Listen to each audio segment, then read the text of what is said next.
오늘 이사야 18장 말씀을 통하여 하나님께서 우리에게 주시고자 하는 내용을 묵상하는 가운데 제가 받은 은혜를 여러분과 함께 나누고자 합니다. 이사야 13장부터 매 장마다 열방의 모든 나라에 임할 심판을 예언하고 있습니다. 지금까지 심판을 경고받은 나라는 바벨론, 아수르, 블레셋, 모압, 다메섹, 아람 등의 국가였습니다.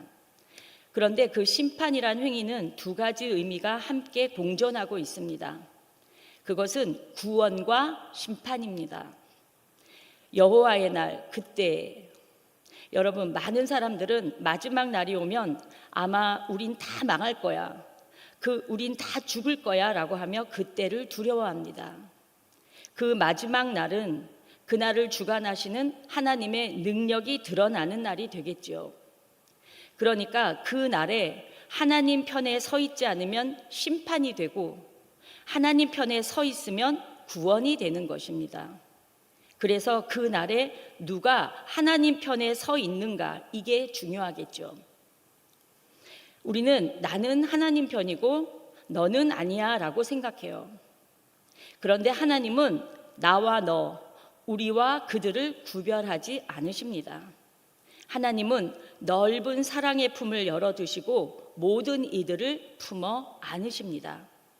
오늘 이사야 18장 말씀 속에 구스라고 하는 이방 나라에 하나님의 심판과 은혜를 베푸시는 모습을 살펴보고자 합니다.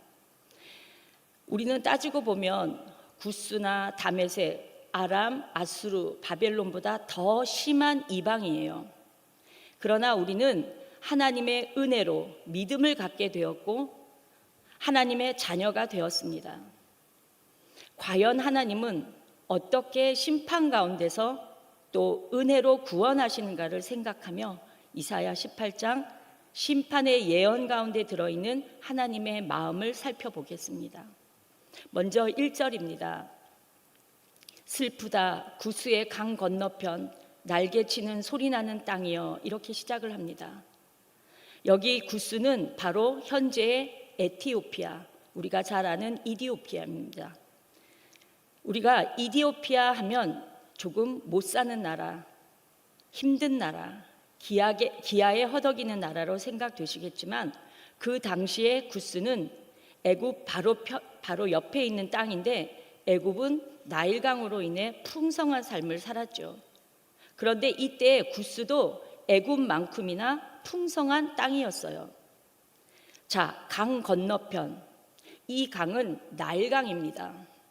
날개 치는 소리 나는 땅, 즉 풍성한 소리, 잔치하는 소리, 늘 매일매일 기쁨의 소리가 끊이지 않는 나라가 구스입니다. 그리고 기록에 보면 기원전 715년경에는 구스가 애굽 전체를 지배했다고 나와 있습니다. 그러니까 애굽 인근을 다 통치하는 큰 나라로 어마어마한 위세를 떨치던 나라였다는 것입니다. 그런데 그 구스에 대해서 슬프다라고 말하고 있습니다. 슬프다라고 하는 말은 오호 통제라, 아이고 어떡해, 이런 뜻입니다. 나일강으로 인해 농사도 잘 되고 먹을 것이 풍부한 땅, 매일 잔치하는 땅인데 왜 슬플까요? 그 이유는 구스 사람들이 하나님을 모르기 때문에, 하나님이 없는 것을 전제로 인생을 바라보니 그들이 슬픈 것입니다. 여러분, 이스라엘을 중심으로 위쪽으로는 아수르가 있고 아래쪽에는 애굽이 있습니다.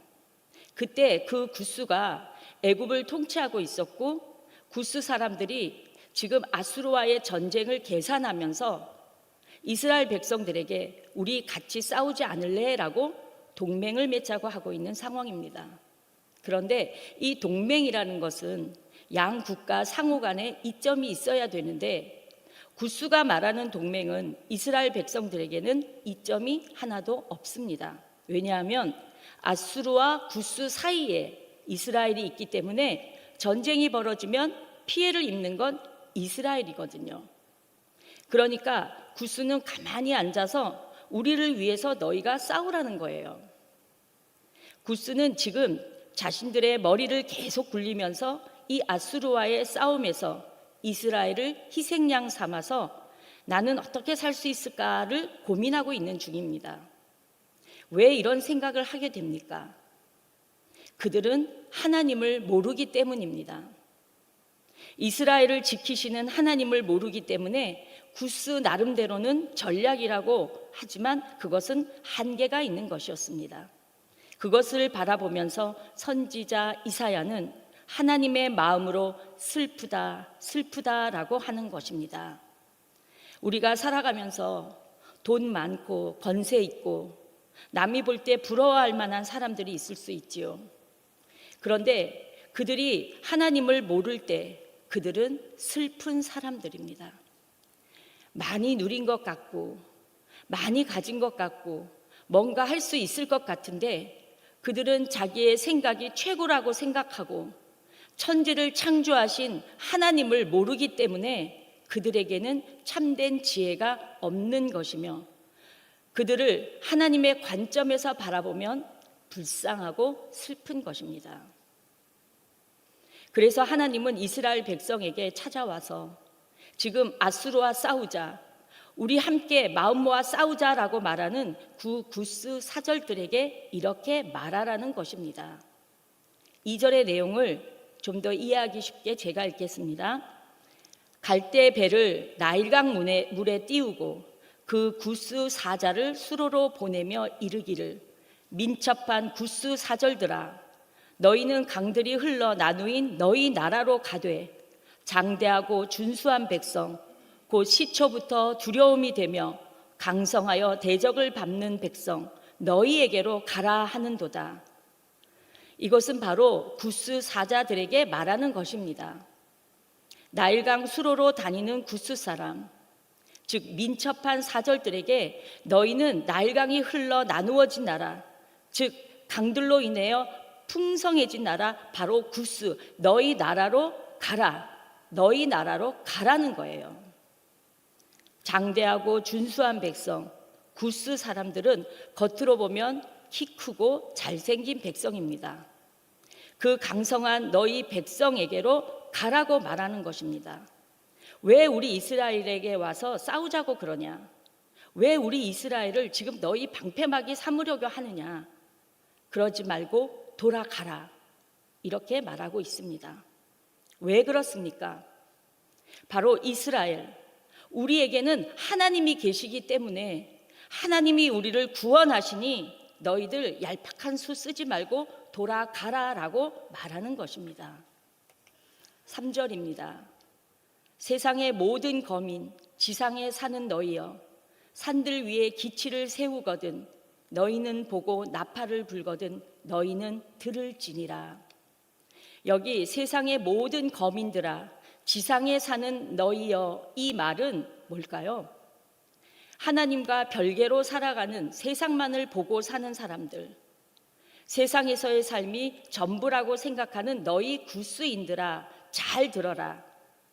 산들 위에 기치를 세우거든, 즉 저 높은 곳에 하나님이 깃발을 세우시거든, 이 말입니다. 하나님의 깃발은 누가 세우게 됩니까? 아수르를 치는 하나님의 군대가 높이 세우지요.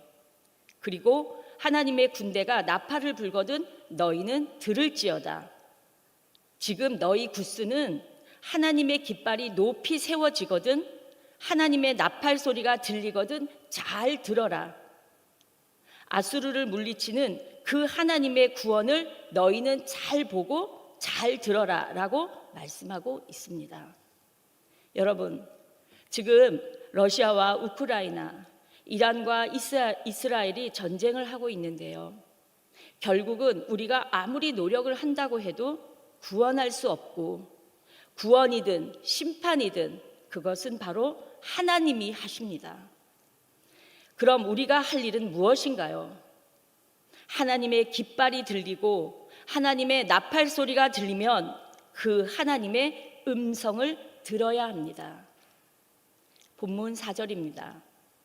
여호와께서 내게 이르시되 내가 나의 처소에서 조용히 감찰함이 죄인은 일광 같고 가을 더위에 운무 같도다. 하나님이 하나님의 처소에서 내가 조용히 감찰하고 있다, 다 보고 있다, 겨울에 햇볕 쬐고 있듯이, 가을에 더위 쬐듯이 조용히 감찰하며 살피고 있다는 것입니다. 그런 다음에 어떻게 하십니까? 행동으로 보여주시지요. 5절, 6절입니다. 추수하기 전에 꽃이 떨어지고 포도가 맺혀 익어갈 때에 내가 낫으로 그 연한 가지를 베며 퍼진 가지를 찍어버려서 산의 독수리들과 땅의 들짐승들에게 던져주리니 산의 독수리들이 그것으로 여름을 지내며 땅의 들짐승들이 다 그것으로 겨울을 지내리라 하셨습니다. 여기에 무서운 하나님의 징계가 드러납니다. 하나님이 반드시 그 앗수르를 치실 것입니다. 어떻게 치십니까?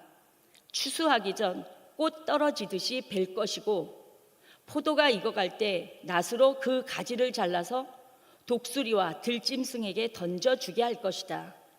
여러분, 얼마나 끔찍한 일입니까? 여러분, 이 당시에 앗수르가 얼마나 대단한 나라였습니까? 그런데 그들을 산의 독수리들, 땅의 맹수들에게 줘버린다는 것입니다. 그래서 그 짐승들은 앗수르를 뜯어 먹으면서 여름을 나고 겨울을 날 것이다 라고 말씀하는 것입니다. 여러분, 모든 인류 역사는 하나님의 계획 안에 있다. 이것을 우리는 믿어야 합니다. 우리가 하나님의 계획하심을 모르면 매일매일이 불안해요. 걱정거리가 너무 많죠. 이런 때일수록 우리는 하나님을 믿어야 합니다. 전지전능하신, 무한하신 하나님은 다 하실 수 있다는 사실을 믿어야 되는 것이에요. 그래서 그 하나님께서 앗수르라고 하는 이 어마어마한 적을 베어버리시고 그 앗수르를 하루아침에 심판하신다는 것을 오늘 본문은 말씀하고 있습니다. 그런데 중요한 건 7절입니다. 그때에 강들이 흘러 나누인 나라에 장대하고 준수한 백성, 곧 시초부터 두려움이 되며 강성하여 대적을 밟는 백성이 만군의 여호와께 드릴 예물을 가지고 만군의 여호와의 이름을 두신 곳 시온산에 이르리라. 아멘. 그때가 언제죠? 심판의 때, 또한 구원의 때.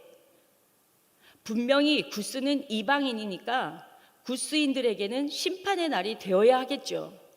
그런데 강들이 흘러 나누인 나라에 장대하고 준수한 백성, 곧 시초부터 두려움이 되며 강성하여 대적을 밟는 백성, 이들은 바로 앞에서 말씀드린 구스입니다.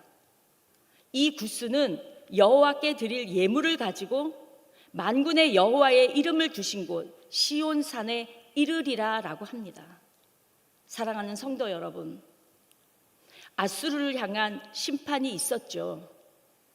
그런데 구스가 이스라엘과 동맹하여 앗수르를 치려고 하였는데 그 구스 사람들, 또 이방 사람들이 마지막에 만군의 여호와께 드릴 예물을 가지고 만군의 여호와 이름을 두신 곳 시온산에 이르리라 그러는 거예요.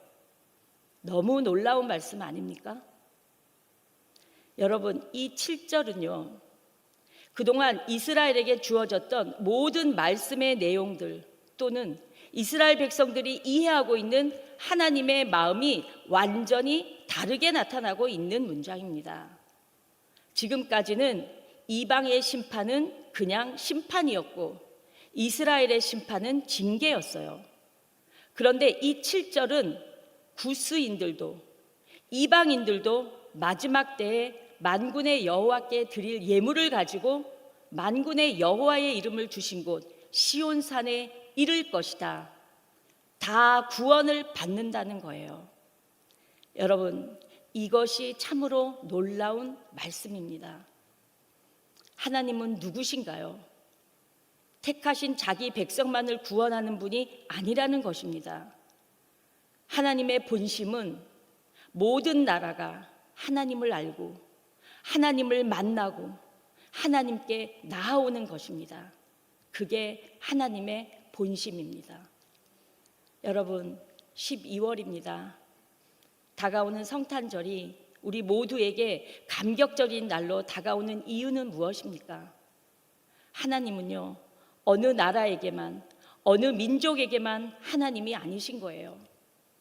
모든 이들에게, 이 성탄을 기다리는 모든 사람들, 아기 예수 그리스도의 탄생을 기다리는 모든 이들에게 하나님은 구원자이시고, 그 모든 이들에게 하나님은 아버지이시고, 하나님은 능력의 주님이십니다. 아멘. 이 사실을 믿으시고 오늘도 하나님의 음성을 들으며 하나님의 음성에 귀를 기울이고 하나님의 뜻을 깨닫는 온 성도님들 다 되시기를 주님의 이름으로 축원합니다. 기도하겠습니다. 위대하신 하나님, 멸망당할 수밖에 없는 구스까지도 하나님은 구원하셔서 하나님의 백성 삼으셨습니다. 이러한 하나님의 크신 은혜가 우리에게도 임한 줄로 믿습니다. 이방인인 우리들까지도 하나님이 사랑하셔서 우리에게 복음이 전해지게 하시고 예수를 믿게 하시고 하나님 자녀 되게 하셨으니 너무나 감사합니다.